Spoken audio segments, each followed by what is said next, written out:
Atvykom į Helsinkio oro uostą. Čia mūsų laukia skrydis į pasaulio centrą New Yorką. Iki jo mes turim dar 5 valandas ir šiandien neįtikėtinai tuščias oro uostas. Jis milžiniškas, tad man atrodo laikas neprailgs, o po to jau tiesiai į lėktuvą.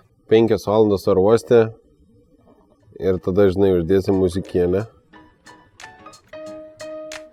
Ir tipo skirtingos vietos, kaip laukiu, supuosi, taip toliau. Gal New York'e į kokį barbershopą reiks užsukti? Turit gal ausinuką paskolinti? Ten miega žmonės.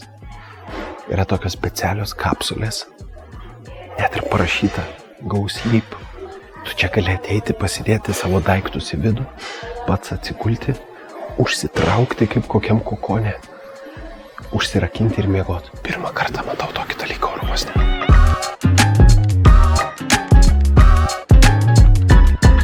Helsinkis, New Yorkas, skrydis, iki kurio liko pusvalandis, mes vainam iki savo vartų, 45A.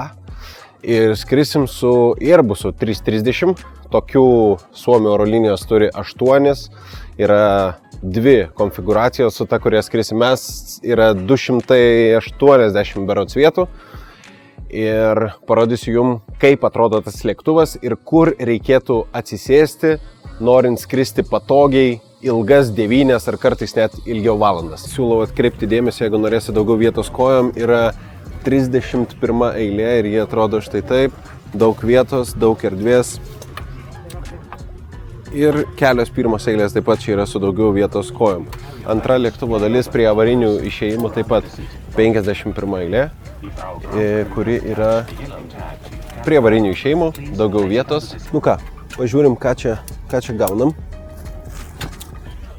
Vietos visai nemažai. Gaunam pagalvėlę, gaunam antklodę, puikų ekraną. Tikrai Finairas atsinaujino, tai ir kėdės, ir ekranai, viskas yra šiuolaikiška, modernu. Tai man atrodo, tos 9 valandos skrydžio neprailgs.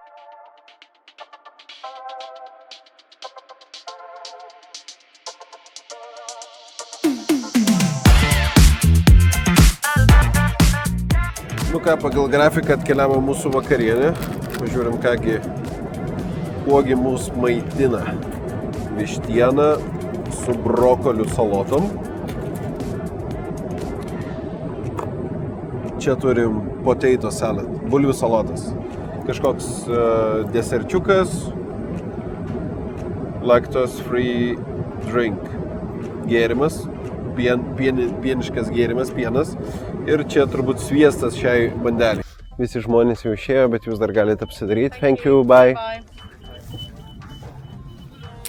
Tuščia, dabar gera, nedažnai tenka pabūti tokiam tuščiam lėktuve, bet ir šiaip žmonių daug skrydyje nebuvo. Tai įsidėmėkit tas vietas, ypatingai 31 eilę, jeigu pirksite čia, premium economy, kartais maždaug 150 eurų brangiau, bet visai verta. Galima atsisėsti, stiesti, čia dar ir kėdės reguliuosi. Štai taip atrodo pirma klasė. Jeigu turite daug pinigų ir galite sau leisti, galite štai taip įsitaisyti, išsiskleisti lovą, turėti savo privačią kajutę ir skristi labai patogiai. Deja, mes to dar savo leisti negalim, bet gal kada nors. Tai toks skrydis į New Yorką su puikiu maistu, labai sklandžiai, labai efektyviai, nauji lėktuvai. Mėgaukitės ir jūs, jeigu skrisit iš Lietuvos, rekomenduoju skristi per Helsinkį su Finnair oro linijom.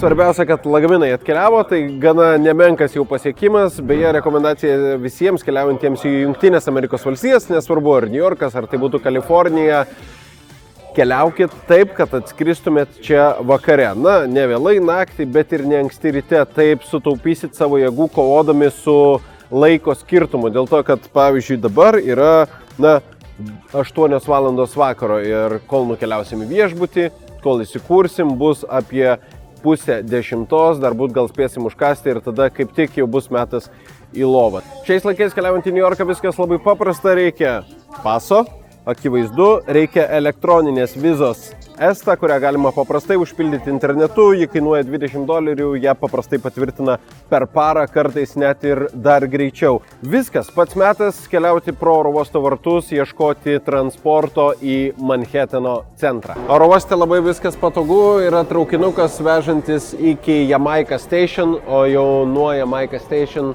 yra du būdai, irgi arba kitas traukinys, arba metro, arba autobusas, kuris jūs nuveš į Manhatano centrą. Tai mes dabar keliavom į Jamaiką, o iš ten sėsim į kitą transportą, kuris mus nugabens į Manhataną.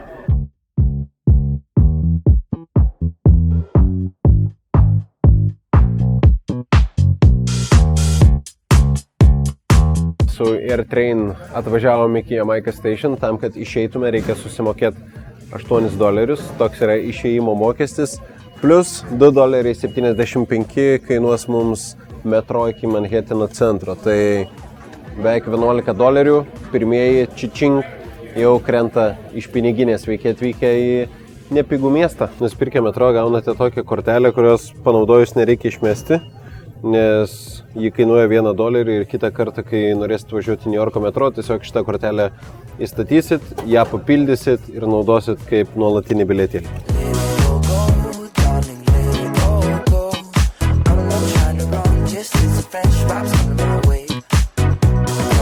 Labas rytas, pagaliau mūsų nuotykiai New York'e prasideda, nekantrauju parodyti viską jums ir pats pamatyti. Už mano nugaros Times Square aikštė, į kurią keliausim visai netrukus, na, o prieš tai noriu parodyti, kaip mums pasisekė su vieta ir viešbučiu, kuriame gyvename. Mano kairėje Edisono viešbutis, atidarytas dar 31 metais ir ne veltui jis vadinasi taip, dėl to, kad atidarymo proga būtent Edisonas šiam viešbučiui ir įžiebė elektrą. Viskas, New York'e mes ateinam.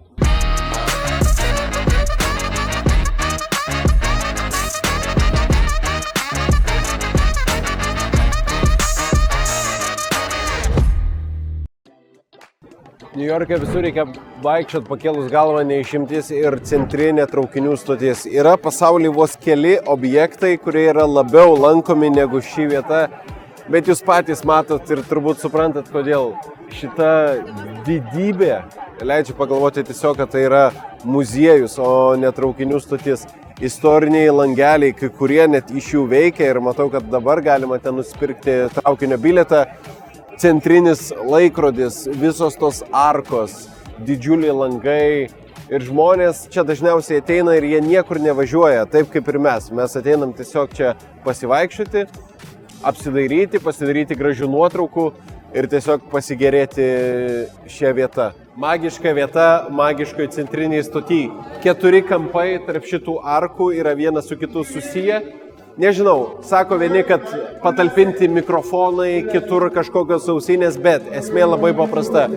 Vienas žmogus kužda paslaptį kitam tiesiog į kampą, o tavo draugas, stovėdamas kitam kampe, priglaudęs ausį, girdi, ką tu jam sakai iš kito kampo.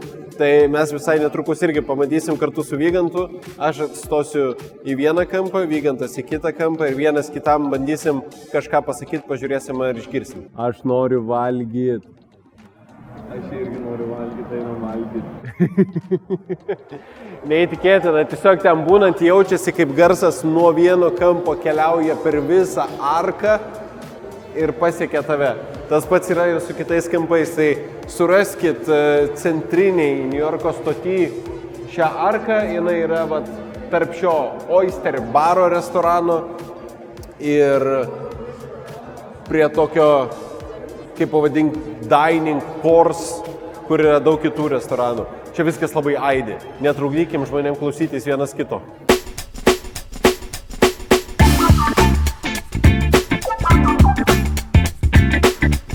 Ant kiekvieno kampo New Yorko mieste pamatysi daugybę tokių kioskelių, pavyzdžiui, vien šitoj gatvėje matau 1, 2, 3, 4, 5, berok 6 tokius kioskelius. Čia pardavinėjami įvairiausių užkandžiai, legendiniai New Yorko dešrainiai, gėrimai ir taip toliau. Dažnai šitie kioskeliai tiesiog dirba 24 valandas per parą. O priešai save matau žymėje Radio City Music Hall salę, pastatą, kur vyksta įvairiausi pasirodymai, renginiai. Tai dar vienas iš pastatų, kuris matomas kas trečiame filme filmuotame būtent Jungtinėse Amerikos valstijose. Vaikštant New Yorko gatvėm neįtikėtina atrodo, kad iš viršaus kažkas paėmė ir nuleido ją tarp visų dangoraižių. Švento Patriko katedra, bažnyčia atrodo labai įspūdingai. Visai netrukus mes užeisime į jos vidų ir pasižiūrėsim, kaip viskas atrodo. Kažkoks ypatingas jausmas atrodo, kad įėjus iš tą šventovę už lango išnyksta visi dangoraižiai, visas šurmulys. Čia taip ramu, daug erdvės, įspūdingo grožio vargonai ir dar įspūdingesni vitražai. Gražu.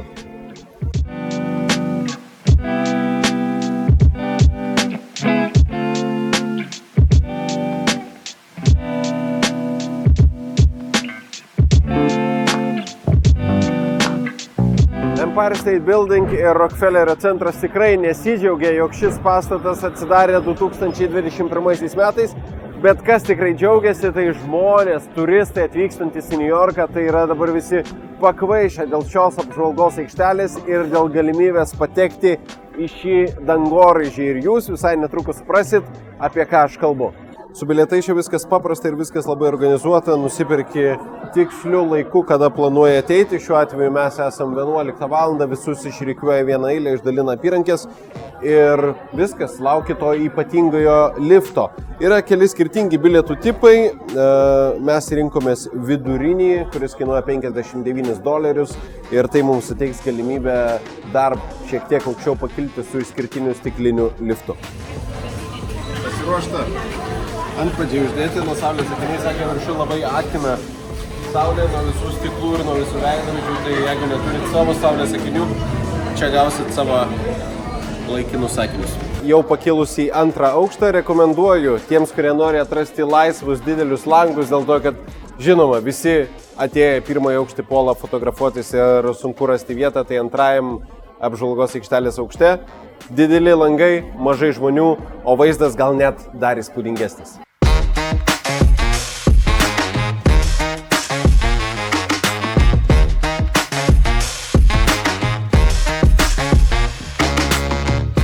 Čia viena iš tų vietų, dėl ko apskritai visi kyla į šį pastatą, į šias apžvalgos aikšteles. Aš tai pavadinčiau pamišėlių kambariu, dėl to, kad čia žmonės tiesiog išprotėję. Pažiūrėkit, ką jie daro su tais burbulais, kurie suteikia labai didelę magiją ir dar paverčia šį vietą daug įspūdingesnė, bet tiesiog visi stengiasi tuos kamuolius pagriebti, pamužinėti ir pasidžiaugti jais lyg maži vaikai. Būna aišku ir sprogsta vienas po kito, bet svarbiausia čia visiems šypsenos ir džiaugsmas.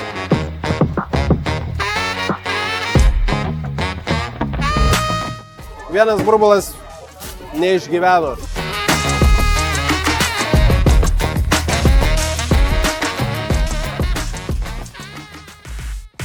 Na, o dabar jau galimybė išeiti ir po atvirų dangum, tai šią progą siūlau visiems pasinaudoti. Ir čia atsiveria įspūdingi vaizdai, kur tu jau gali ir pajausti tą niujorkietišką kvapą. Aš vis dar negaliu atsigauti, jau valandą laiko vaikštom po šitą dangoraižį apžvalgos aikšteles. Atrodo, tas pats Empire State Buildingas jau matomas pastarąsias gal net 2 valandas, bet negali nustoti žiūrėti. Iš kiekvieno kampo, kiekvieną žingsnį paėjus, tas vaizdas vis kitoks, vis dar įspūdingesnis. Jeigu bijot aukščio, tai nerekomenduoju šitą liftą, dėl to, kad kyla į dar didesnį aukštį, jisai visas dreba, juda ir štai po kojom yra kiaurymė. Yra šalia manęs vienas žmogus, kuris įsikibęs į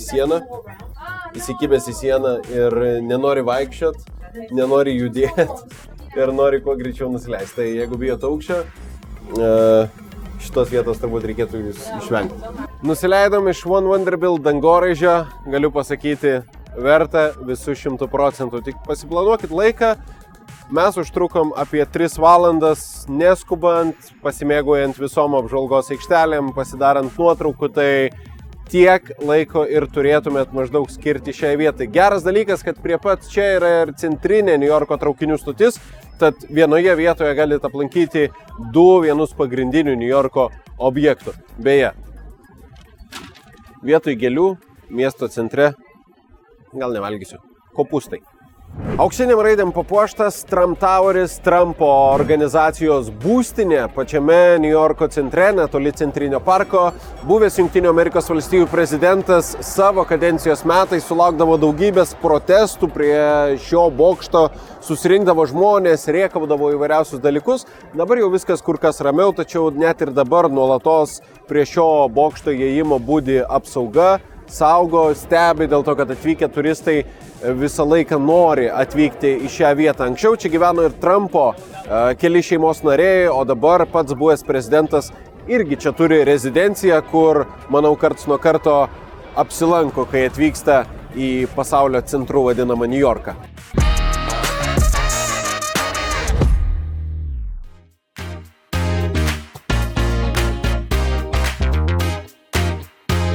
Tokių vietų New York'e darosi vis mažiau, nes viskas brangsta, tai picos po 99 centus New York'e tokia kaip ir legenda, tradicija, bet man pavyko tokią vietą rasti.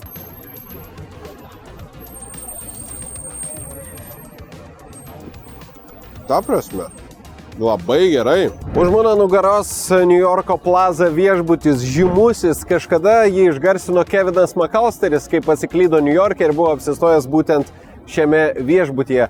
Dabar čia tiesiog prabangus, didelis, gražus viešbutis, kuriame apsistoja tie, kurie mėgsta privatumą, turi daug pinigų ir mėgsta būti įvykių centre. Nežinau, pabandysim patekti į viešbučio foje ir pažiūrėti, kaip viskas atrodo iš vidaus. Eime. Įėjus į šitą viešbutį tiesiog dvelkia, kvepia prabanga. Ir čia yra štai šita garsi vieta ir garsusis praėjimas iš filmo Vienas namuose, kur žengia ir pats prezidentas, buvęs Amerikos prezidentas Donaldas Trumpas. New Yorko centras ir čia tokia brangiausia New Yorko vieta, visos prabangiausios parduotuvės, viešbučiai ir žinoma Apple Store, žymioji New Yorko Apple parduotuvė, visi leidžiasi po žeme ir jau ten nardo po prekes, produktus ir kai kas parsiveža suvenyrą naują Apple produktą. Tai jeigu esat šios įmonės fanas, tai čia apsilankyti privalu ir pamatyti šią parduotuvę gyvai. Už mano nugaros keli išskirtiniai New Yorko dangoraižiai, dar vadinami spygliais. Jie kyšo patys vieni savo ir yra išsidėstę New Yorko vadinamoj milijardierių gatvėj. Čia butus, mansardas turi turtingiausi pasaulio žmonės ir turtingiausi New Yorko gyventojai. Rašoma, kad tik pusė butų savininkų yra žinomi, kiti vadinamieji slaptieji pirkėjai, kurie savo tapatybės neatskleidžia. Būtent viename iš šių dangoraižių pasiektas ir dangoraižių rekordas. 6 miegamųjų butas čia parduotas už daugiau negu $100 milijonų. Net ir New Yorko masteliais tai yra labai didelė suma. Tiesa, dabar jau skelbimuose galima atrasti būtent šiuose pastatuose butų ir už 130 ir už 150 milijonų. Daugybė New Yorko parkų vasaros metu tai būna riedlenčių parkai, riedučių parkai, dviračių parkai, o nuo vėlyvo spalio iki balandžio jie pavirsta ledo arenomis po atviru dangumi ir tokių New York'e yra daugybė. Nu ką, einam išbandyti Centrinio parko dešrainius. $4. Kaina? Hello. I want to have a hot dog. Thank you. Nu ką, dešrainis už $4 atrodo štai taip. Bandelė, dešrelė ir uždėta kečupo. Įdomus faktas, kad Centriniam parke, norint turėti tokį kioskelį, reikia įsipirkti licenciją, kuri kainuoja nuo $100 iki $300,000 per metus. Taimkim vidurkį, jeigu licencija kainuoja $200,000, tai reiškia, jog per metus, kad atsipirktų ir išeitum ant nulio, kaip sakoma, reikia parduoti 50,000 dešrainių, tokių, kurie kainuoja $4. O per dieną tokių reikia parduoti maždaug 140. Jeigu nori uždirbti, to reikia daugiau. Gerai, paragaukim. Atrodo labai paprastai.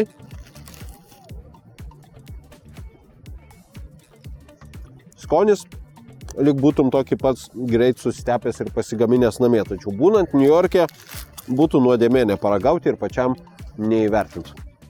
Centrinis parkas iš tikrųjų ypatinga vieta niujorkiečiam, dėl to, kad jie neturi daug laiko. Čia yra Niujorkas, tu turi dirbti ir uždirbti daug pinigų, tu turi gyventi, daryti karjerą ir neturi laiko važiuoti savaitę į Egiptą ar į Turkiją ilsėtis taip, kaip tai darome mes.